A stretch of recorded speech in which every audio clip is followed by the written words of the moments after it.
The story of my loss was in March of 2012.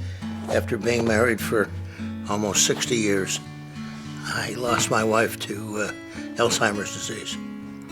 And I was her caregiver for 4.5 years, and I finally had to put her in a rest home, and she passed away there. And it has been a long, difficult 2 years to be by myself after all of those years being with a great gal. My son was 27 years old when he died. He was living in Rochester with his mother. I live here in Syracuse. I had gotten off of work, got a phone call. Unfortunately, I can remember it too well. I got a phone call at about 11:30. My wife crying, saying that my son had died. We had no idea how or why he died. At that time, we had no idea how and why he died. I do know now, but it's taken me 3 years to be able to talk about the fact that my son suicided. Literally 3 years, because it was just a month ago before I would allow myself to say that. On September 15th, 2005, I went to work.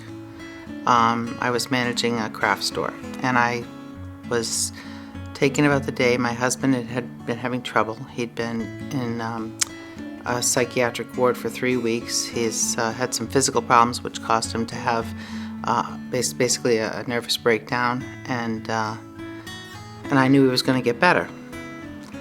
So when I left that day, I didn't really think anything bad was going to happen, but I got a phone call from my son telling me the police had stopped at the house and said my husband had jumped off a bridge. We lost our 6-year-old son June 13th, 2011. His name was Michael, and he had a Wilms tumor, a form of cancer. He was diagnosed at age 4, and we battled for 18 months, and he ended up passing away in June of 2011 from the disease. Hope has helped me in so many ways. I used to drive by here to and from Wegmans, never knowing what hope was. And the day of my son's service, a former relative sent me a letter and said that she felt that I should come here. And I'm so glad I did. They saved my life, number one. I'm still here. They were warm. They were understanding. You could cry whenever and not be judged. It's just a wonderful agency, I think, because everybody here has experienced going through a death of someone close to them. Hope has been what I like to say, my life jacket. When Michael died, I didn't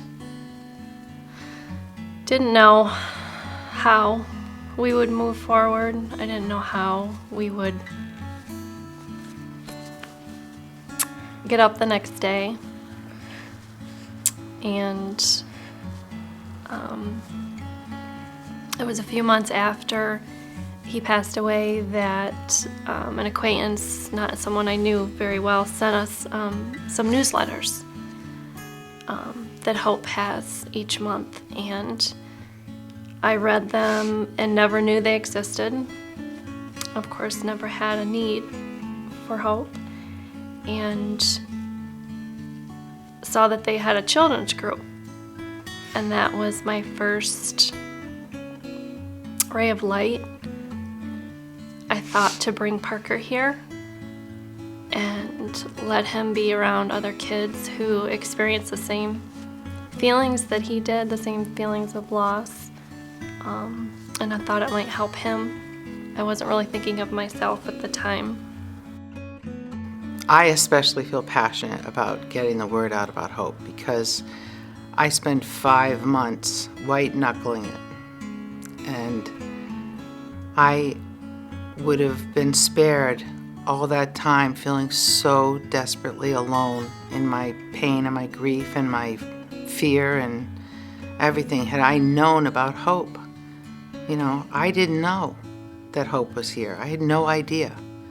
So I really, really think it's important that we get the word out that there is a place for people to come and get help and heal.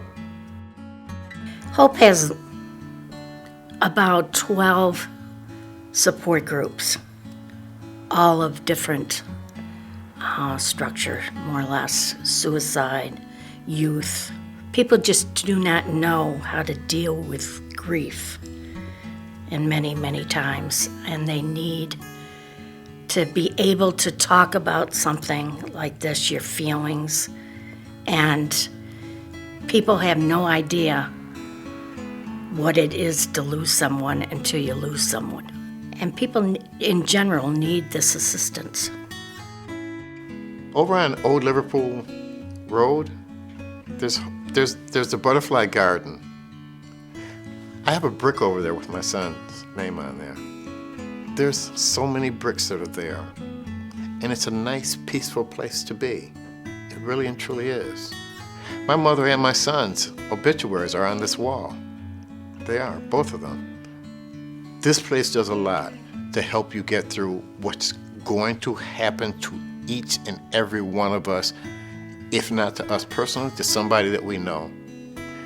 This is a place to come to find peace with that.